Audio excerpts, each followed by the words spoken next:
অন্যান্য জেলার পাশাপাশি মালদা জেলাতে রবিবার অরণ্য অর্থাৎ জামাই ষষ্ঠীর ব্রত পালনে মাতলেন আপামর বাঙালি। ভক্তিমতী মহিলাদের পুজো পাঠে মাঙ্গলিক আবহ রচিত হলেও মালদা শহরের বিভিন্ন প্রান্তে সন্তান সন্ততি সহ জামাই বাবা জীবনদের মঙ্গল কামনা করে শুদ্ধ চিত্তে অরণ্য ষষ্ঠীর ব্রত পালন করলেন ভক্তিমতী মহিলারা। পায়েস দড়ি খেয়ে দিল আর একটু দই নিয়ে বেড়ালটার মুখে মাখিয়ে দিল। এদিকে ব্রাহ্মণী স্নান সেরে এসে দেখলো খাওয়ানো হয়েছিল, সেই সময় আমার চোখগুলো দিয়ে বেড়ালটা সব খেয়ে দিয়েছে।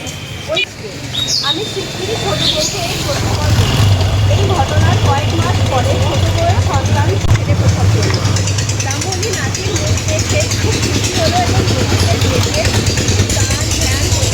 কিন্তু হায়, সকালবেলা ঘুম ভাঙাতে দেখলো ছেলে তার কাছে নেই। শাশুড়ি ও বউয়ের খুব ভাবনা হলো, তারা বেশ কয়েকজন লোক, কিন্তু ছেলেকে কোথাও পাওয়া গেল না। এইরকম করে ছোট বউয়ের পর 7টি ছেলে আর একটি মেয়ে, কিন্তু সব ছেলে নিয়ে শুধু, আর সকাল হলেই ছেলে পাওয়া যেত না। তখন পাড়া